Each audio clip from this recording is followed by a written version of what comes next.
जय हिंद। हम सबको पढ़ते हुए काफ़ी दिन हो गए हैं और आज जो है सिंपल इंटरेस्ट की जो हमारी आखिरी क्लास होने वाली है, इस क्लास में विविध कराया जाएगा। और विविध में आपको बता दें, जितने भी टाइप्स हमने पढ़े हैं उस टाइप से क्वेश्चंस को आप प्रीवियस ईयर के क्वेश्चन को दिया जाएगा। आप इस बात का ज़्यादातर ध्यान रखें, सीटेट, सुपर टेट, टेट, इन सब से संबंधित जो आपकी अगली जो क्लास होने वाली है इससे संबंधित रिलेटेड शुरू होंगी। और आपको बता दें, आज जो हम प्रश्न करा रहे हैं तो एसएससी में भी पूछा गया है और संभावित जो है आपके सीटेट में भी आने की संभावनाएं हैं। क्यों? क्योंकि हम जो प्रश्न ले रहे हैं उसको छांट के और अलग करके रखा गया है। बहुत हार्ड क्वेश्चन नहीं है, थोड़ा इजी है और इसको आने की संभावनाएं होती हैं। जैसे आप कोई भी पेपर देते हैं, हर पेपर में कठिन और आसान सवाल आते हैं। तो इस बार हम जो सवाल ले रहे हैं विविध में वह थोड़ा आसान है, लेकिन इतना भी आसान नहीं है जितना आप सोच रहे हैं। ध्यान में रखिए, आप हमारे साथ बने हैं तो बिल्कुल आपको आने लगेगा, आसानी से सीखने की कोशिश करेंगे, प्रश्न के हिसाब से समझेंगे। आज विविध है तो विविध में आगे बढ़ेंगे। चलिए स्टार्ट करते हैं बिना देरी किए। हमारे पास जो प्रश्न दिया गया है, यदि x पर a% की दर से m वर्षों के लिए साधारण ब्याज उतना ही है जितना y पर a² % की दर से m² वर्षों के लिए, तो x अनुपात y बराबर है। यह आपको बताना है। किस तरह से आप लगा पाएंगे इसको हम सिखाते हैं। यहाँ पे दो चीज़ें ध्यान में रखनी है। पहली चीज़ें ये कि जो साधारण ब्याज दिया गया है वो दो तरह से है। जैसे एक बार साधारण ब्याज जो कहा गया है वो कहा गया है x रुपये का a% पर, है ना। जो दर उसकी दी गई है वो a% पर, और दिया गया है m वर्षों के लिए। जो समय निर्धारण किया गया है वह m वर्षों के लिए। और दूसरा जो दिया गया है वह दिया गया आपका जो दूसरा साधारण ब्याज दिया गया है वह आपका है y रुपये और a² पर m² वर्ष होता है ना। यही प्रश्न में दे रखा है और इसी का अनुपात उसने कहा है कि यदि x अनुपात y क्या होगा, इसका मान क्या होगा, यही आपको क्या बता रखना है। तो हम ये देख लें, जो इतना टर्म दिया गया है हमारा पहला वाला साधारण ब्याज और दूसरा वाला जो साधारण ब्याज दिया गया है, इन दोनों का अनुपात निकाल लें तो हमको पता चल जाएगा x और y का अनुपात क्या है। तो इसके लिए हम क्या कर दें, दोनों को आपस में बराबर कर देते हैं। दोनों को आपस में क्या कर देते हैं, बराबर। जब दोनों को आपस में बराबर करते हैं तो क्या मिलेगा, आप जानते हैं कि साधारण ब्याज का सूत्र जो होता है उस हिसाब से अगर हम देखें, साधारण ब्याज का जो सूत्र है उस हिसाब से देखने पर जो यहाँ p मतलब जो आपका धन दिया गया है वह दिया गया है x, गुणे में दर जो दी गई है वो ये है, गुणे में वर्ष समय जो दिया गया है, और बटे में होता है 100। यही होता है फार्मूला और यही दिया गया है। हमने कहा यह बराबर कर दीजिए किसके, जो साधारण ब्याज ये दिया गया है, यहाँ दिया गया है y गुणे a² दिया गया इसकी दर, और वर्ष जो दिया गया है वह m² दिया गया बटे 100। हमने कहा यही दोनों की क्या करिए, बराबर कर दीजिए। तो अब देखिए अनुपात आपको निकालना है। ऐसे मिटा देते हैं इसको, दोनों का साधारण ब्याज एक दूसरे के बराबर कर देते हैं। यहाँ से 100 कट जाएगा।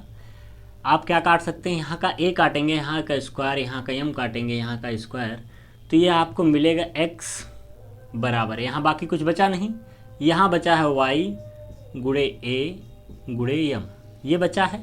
अब x अपनी जगह रहने देते हैं, y को इधर भेज देंगे तो यह बटे में y हो जाएगा, बाकी उस तरफ a m बचेगा। अब ध्यान में रखिए, जो हमारा x है उसकी वैल्यू है am, और जो हमारा y है इसके बटे में 1 अगर कर दिया जाए तो इसकी वैल्यू क्या है, 1 है।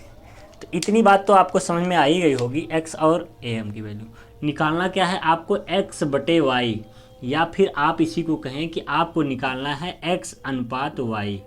तो x अनुपात y बराबर क्या हो जाएगा, x की वैल्यू दी गई है am, अनुपात लगाएंगे, y की वैल्यू दी गई है 1। तो इस तरह से आप अनुपात निकाल पाएंगे आसानी से। ये रहा आपके प्रश्न का सॉल्यूशन, एकदम आसान तरीके से, बिल्कुल बेसिक। आप एग्ज़ाम में बैठेंगे डायरेक्ट टकराएगा, आप सवाल को 1 मिनट नहीं लगेगा लगा देंगे। देखिए ये शायद आपको ना दिख रहा होगा, तो थोड़ा सा हम यहाँ लिख देते हैं कि जिससे आप लिख अगर नोट कर रहे होंगे तो आपको दिख जाएगा। इसके बाद में यही लिखा गया है m² वर्ष। ठीक।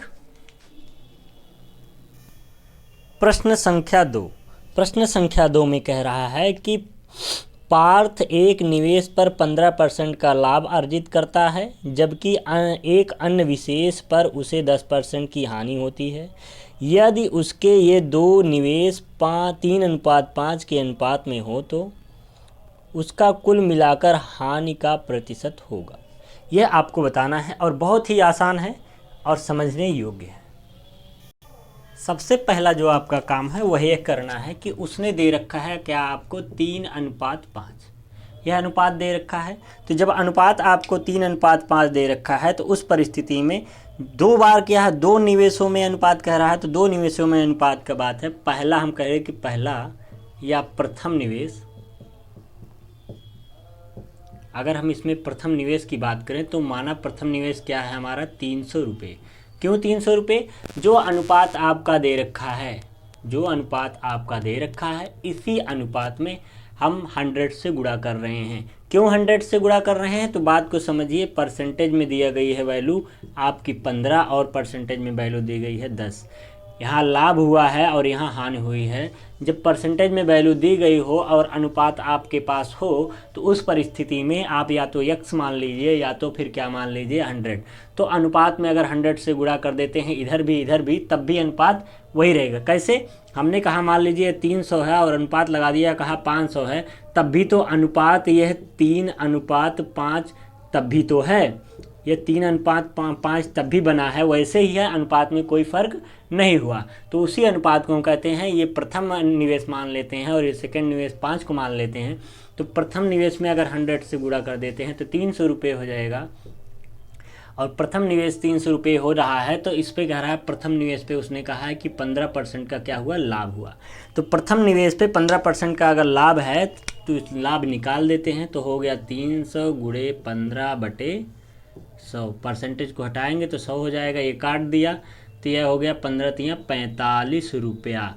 मतलब आपने जो प्रथम निवेश किया वो क्या हुआ, 45 रुपया हो गया। और यहीं पे बात करें अब द्वितीय निवेश की, तो द्वितीय निवेश क्या है आपका, आपको दिख रहा है, एक बार हम चेक कर ले रहे हैं। आपका जो द्वितीय निवेश होगा वह हो जाएगा, आप यहाँ मान लेंगे 500 रुपये, और 500 रुपये हो रहा क्या, 10% हानि। हम यहाँ लिख दें प्रॉफिट, यहाँ लिख देते हैं लॉस, है ना।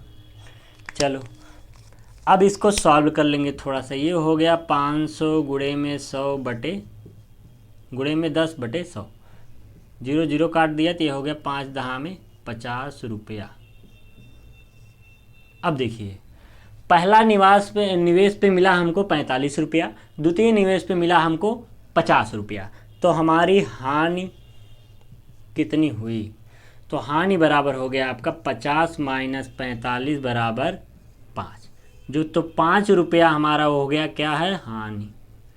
5 रुपये की क्या हो गई, हानि हो गई। यदि 5 रुपये की हमारी हानि हो गई है, 5 रुपये की हमारी क्या हो गई, हानि हो गई, तब हमको क्या ज्ञात करना होगा कि कुल निवेश कितना था, मतलब कुल लगाया कितना था।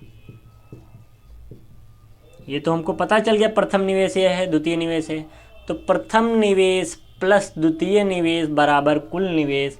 तो पहला निवेश हमारा था 300 रुपया और दूसरा निवेश था हमारा 500 रुपया, मिलाकर हो गया 800 रुपया। अब ये मत पूछिएगा सर 300 और 500 कहाँ से आया, हमने अभी बता रखा था जो 3:5 था उसी को 100 बना दिया गया। अर्थात अगर अनुपात को हम लिख दें 300:500, तब भी यह अनुपात वैसे ही बना है जैसे था। ठीक, आ गया 800 रुपया कुल निवेश। अब हम निकाल लेंगे डायरेक्ट ही क्या, कुल हानि बराबर कि कितनी हमारी हानि हो गई। तो हानि आपकी जो हुई है वह ये 5 रुपया लिखेंगे, 5 × 100 और बटे में कुल निवेश कितना किया है 800। यही आपकी हानि निकल जाएगी। तो इसको 0 0 काट दीजिए, तो आपका आया क्या, कुल हानि बराबर आपकी आ गई 5/8। तो 5/8 आई, वो आपकी कुल हानि आ गई, है ना। यही क्या होगा आपका आंसर। चाहे ऐसे लिख दीजिए या फिर इसको अनुपात में लिख दीजिए। तो कुल हानि प्रतिशत आपकी क्या आ गई, इतना परसेंट आ गई। आप लिख सकते हैं 5/8%, है ना। छापिए। प्रश्न संख्या अगली। यदि किसी धनराशि पर अब से 2 वर्ष बाद 5% की दर से वास्तविक बट्टा 15 रुपया हो तो वह धनराशि कितनी होगी। देखो, बट्टा से अर्थ यहाँ है छूट से, और छूट का अर्थ है मतलब आपने छोड़ दिया, घाटा सह लिया, कोई दिक्कत नहीं, ठीक है। इसको हानि भी कह सकते हैं। देखो, यदि किसी धनराशि पर अब से 2 वर्ष बाद 5% की दर से वास्तविक बट्टा 15 रुपया हो तो वह धनराशि कितनी थी, यही आपको बताना है। सबसे पहला काम है, कहा 2 वर्ष, तो हमने 2 वर्ष लिख दिया। उसने कहा 5% लिख दिया। उसने कहा कि धनराशि रही होगी, कोई धनराशि थी, नहीं पता है कितनी थी, है ना, आपको पता नहीं। और बटे होता क्या है, 100। ये आपको पता है कि ब्याज बराबर होता है, कि ब्याज बराबर मूलधन गुणे दर गुणे समय, ये होता है। तो हमने समय गुणे दर गुणे धनराशि लिख दिया। तो यहाँ पे जो ब्याज है उसने कहा बट्टा दिया, है ना। बट्टा का मतलब छूट है, और वही कहते हैं अगर ब्याज कोई लगता है किसी धनराशि पर, तो ब्याज लगता है तो ब्याज इसमें जुड़ जाता है। और साधारण ब्याज कहते हैं, साधारण ब्याज जो होता है वो लगाया गया या फिर दी गई धनराशि, लगाया गया कहे दी गई धनराशि ना, दी गई धनराशि के बराबर होगा। जो आप धनराशि दिए हैं वह उतना ही ब्याज, मतलब साधारण ब्याज की जब बात करेगा तो इसका अर्थ ये है कि जितना रुपया लिया था उतना रुपया ही वापस कर दे रहा है, उस पर एक्स्ट्रा नहीं दे रहा। तो यहाँ पे बट्टा जो बात है वो ब्याज छोड़ दिया है, अर्थात कहने का अर्थ ये है कि यह बराबर हो जाएगा आपका बट्टा, है ना। बट्टा बराबर तब धनराशि के लिए कहा जा सकता है। और आपको बताएं, यह बट्टा दे रखा है 15 × 2 × 5 × धनराशि, ऐसे आप लिखेंगे सीधा सीधा बटे 100, है ना। अब थोड़ा और सॉल्व कर लेंगे, 100 को इधर भेजेंगे तो ये हो गया आपका 15 × 100 और बराबर, और इसको इधर भेज देंगे, नीचे हो गया 2 × 5 बराबर बचा आपका धनराशि, है ना। इतना पर होने के पश्चात अब आप काट देंगे, 5 × 1 = 5, 5 × 3 = 15, 2 × 1 = 2, 2 से काटेंगे तो हुआ 50। तो आपको क्या मिला, 3 × 50 बराबर धनराशि, है ना, यह आपको मिला। तो 3 × 5 = 15, 150 रुपया यहाँ लिख देते हैं धनराशि। तो जो आपकी धनराशि आई वो कितनी आ गई, 150 रुपया। तो 150 रुपया धनराशि आपकी क्या है, आंसर, मतलब 150 रुपया होगा। तो बट्टा आप जब छोड़ेंगे तो आपको क्या पता चल जाएगा, 2 वर्षों में 5% की दर से बट्टा आपका तब 15 आ पाएगा। आप कमेंट में ज़रूर बताएं कि आपको क्लास कैसी लगी। कल से आप एकदम से पूरा रेडी रहिए, आज तो रेडी है ही, कल से पूर्ण रूप से रेडी रहिए। कल से सीटेट की क्लास चलने वाली है और टोटल प्रीवियस ईयर सीटेट का ही चलेगा जब तक कि एग्ज़ाम ना हो जाए। आप ध्यान में रखिए, बीच में अगर कोई मतलब कहता है कि हाँ हमको ये समस्या हो रही है तो उसमें क्लास चलाई जा सकती है। बाकी प्रीवियस ईयर सीटेट के प्रॉपर ही सीटेट की मैथ कराई जाएगी और आपको आने वाले हर एक प्रश्न को सॉल्व कराया जाएगा। और आपको पूर्णतः जुड़े रहें, लगे रहें, आपको ज़रूर सफलता मिलेगी। इस बार सीटेट निकाल देना हर हाल में। जय हिंद।